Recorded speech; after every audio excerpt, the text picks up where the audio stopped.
Bonjour chers amis stagiaires, chers amis coachés, chers futurs clients, chers futurs participants de mes ateliers. Voici une vidéo qui est toujours dans la méthode CAP Réussir. C'est la vidéo numéro 8 et c'est l'étape de coaching 7. La vidéo s'appelle Cœur de Soin 159.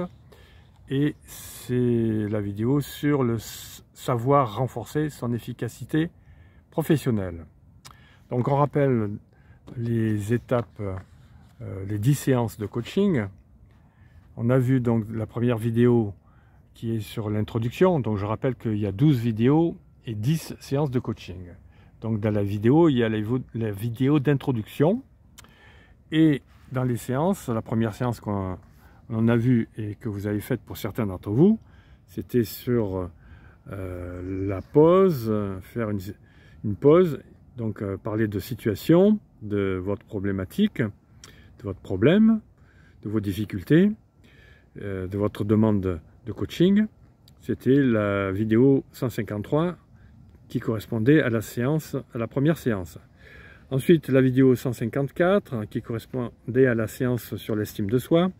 La vidéo 155 que vous avez pu voir avant de faire la séance sur la connaissance de soi, la vidéo 156 sur les échecs, la vidéo 157 sur les objectifs. On a vu aussi pour certains d'entre vous la 158, le réseautage, et on va voir maintenant l'efficacité professionnelle, la vidéo 159. Et on verra plus tard la vidéo sur les soft skills, c'est la vidéo 160. On verra aussi les solutions avec la 161, le bilan du coaching avec la 162.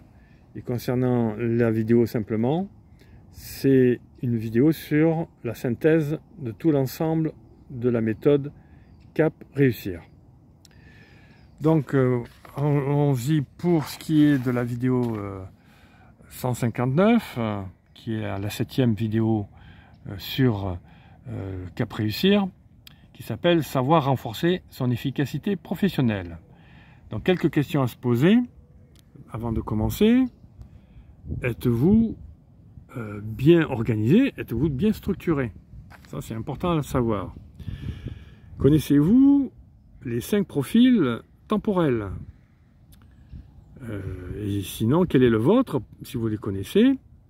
Et pour les connaître, je vous invite à regarder la vidéo 145, 146, 147, 148, 149, 150 et 151. Donc, les vidéos Cœur de Swan 145 à la 151. Une fois que vous avez vu un peu ces profils, on en discutera en séance. Connaissez-vous aussi la matrice d'Eisenhower?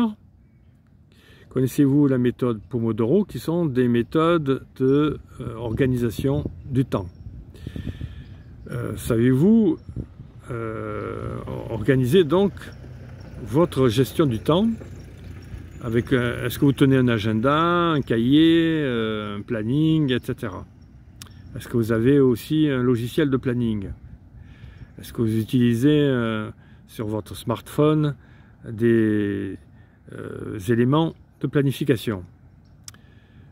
On verra pour terminer sur ce que c'est que le mind mapping pour avoir une bonne mémoire.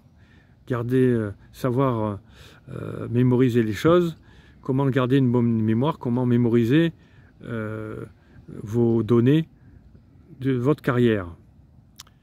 Savez-vous lire aussi rapidement? Donc au niveau de la lecture rapide, est-ce que vous utilisez une méthode de lecture rapide? Et combien de livres lisez-vous par mois?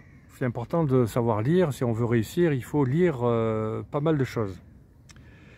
Donc, dans la gestion du temps, on verra en séance la méthode d'Eisenhower, la matrice d'Eisenhower, qu'on appelle aussi le carré de priorité.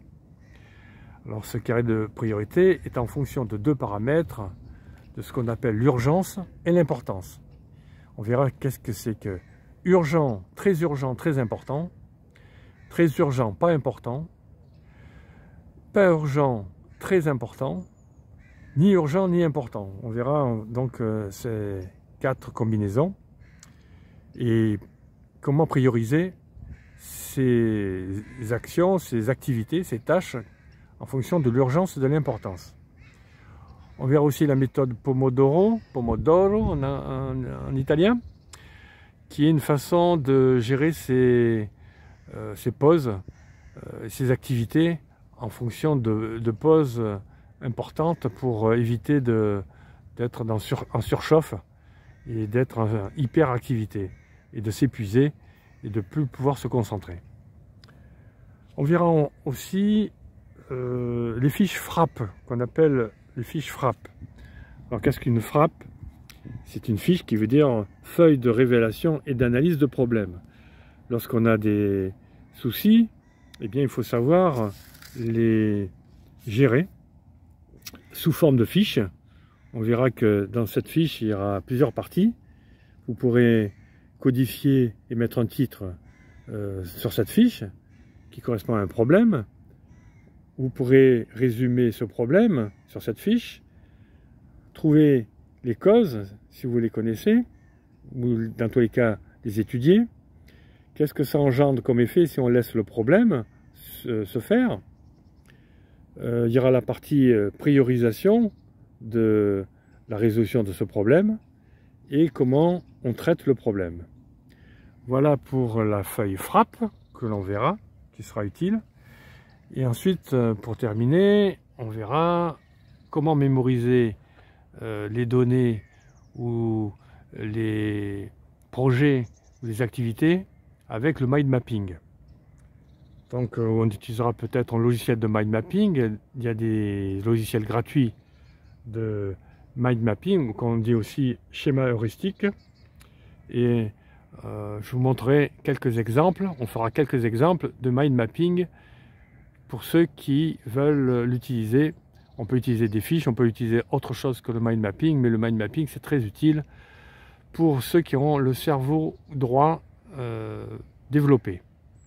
Voilà, j'ai terminé pour cette vidéo qui va servir pour la séance numéro 7.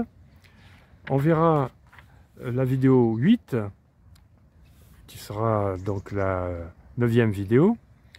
Et on parlera de stimulation. Dans réussir, il y a 2 S. Réussir, c'est le 2e S. Comment stimuler nos savoir-être, les soft skills. On travaillera donc sur les soft skills. Ça sera la vidéo Cœur de Swan 160. Et en attendant cette vidéo, je vous souhaite une bonne matinée si c'est le matin pour vous, une bonne après-midi si c'est l'après-midi pour vous, et une bonne soirée si c'est le soir pour vous. À très bientôt. C'était Swanny.